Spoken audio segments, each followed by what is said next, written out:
La dépendance énergétique. Tous les pays ont besoin d'énergie. Les sources d'énergie les plus utilisées sont les matières fossiles, mais leurs réserves sont limitées. Les matières fossiles sont souvent très polluantes. Son transport se fait principalement par bateau et ça cause des risques pour l'environnement. Aussi, quand certains bateaux font naufrage, leur cargaison de pétrole se répand dans la mer, qui provoque des marées noires catastrophiques. La plupart du temps, les pays qui consomment le plus d'énergie sont ceux qui possèdent le moins de sources. Ceux-ci vont donc devoir importer du pétrole de d'autres pays et vont être victimes d'une dépendance énergétique. Même si les matières fossiles sont essentielles pour la production d'énergie, elle a des conséquences. Une de ces conséquences est le réchauffement climatique. Quand le pétrole brûle, il produit un gaz nommé CO2 et cela capture la chaleur du soleil. Elle en augmente donc l'effet. Cela fait que la couche d'ozone est plus épaisse, donc la chaleur ne peut plus sortir et notre climat est réchauffé.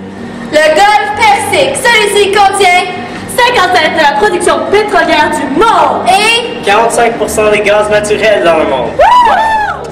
Bonjour, je voudrais parler à un représentant de l'OPEP. Oui, c'est moi. Bonjour, je voudrais savoir si vous pouvez envoyer plus de pétrole à mon pays. Encore? J'en ai envoyé comme le mois passé. Ben dans ce cas, il va être 1,75 cette fois-ci. 1,75. Le mois passé, c'était 1,25. Pourquoi est-ce que ça a augmenté Oui, tellement? mais madame, vous êtes tellement demandante que si ça continue de même, on va plus avoir de pétrole à vous donner. Vous allez épuiser nos réserves. Ok, d'accord. Envoyez-le le plus vite que possible à cause qu'on en a besoin de Oui, vous devrez le recevoir par bateau d'ici une couple de jours. Au revoir. Merci. Le golfe Persique est la raison pour la bonne économie du Golfe, alors ils l'appellent l'or noir. Les pays du Golfe qui produisent le plus de pétrole et gaz naturel est l'Arabie saoudite. Il occupe le premier rang d'exportation et a un quart des réserves de pétrole mondiales. Les compagnies de pétrole des autres pays sont venues s'installer dans le Golfe Persique et en prennent davantage. À cause de la quantité de pétrole, il y a des gens qui reçoivent plus que les autres. Ils gagnent donc plus d'argent et du pouvoir politique et social. Les pays qui utilisent le plus d'énergie et qui sont industrialisés dépendent beaucoup d'autres pays pour le pétrole et son énergie. Le Canada, les États-Unis et la Russie ont des réserves de pétrole, mais il n'y en a pas beaucoup. Elles importent donc du pétrole du Golfe. Quand la production de pétrole des pays de l'OPEP a augmenté le prix, cela a causé le premier choc pétrolier. Ils ont réalisé qu'ils abusaient du pétrole et il ne coulerait pas à l'infini. Pour diminuer les risques de subir un autre choc, les principaux pays industrialisés, entre autres le Canada, les États-Unis et la Russie, se sont impliqués dans la protection du Golfe en faisant des alliances stratégiques. Cela a causé des guerres pour avoir le pétrole. Le transport dépend du pétrole pour naviguer. Les plus grands consommateurs sont très loin du lieu de production. Le pétrole est donc une arme économique car ils peuvent augmenter le prix et faire subir des conséquences aux autres pays. L'OPEP a récemment franchi la barre des 50% d'exportation mondiale.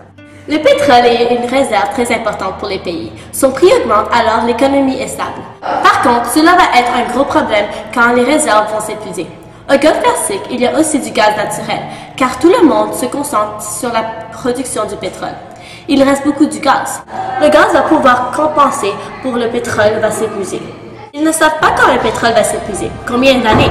Le pétrole est non renouvelable, alors cela va plus tard créer une crise économique. Le Golfe Persique relie encore seulement sur les matières fossiles non renouvelables. Il doit aussi utiliser les éoliennes, l'énergie solaire, etc.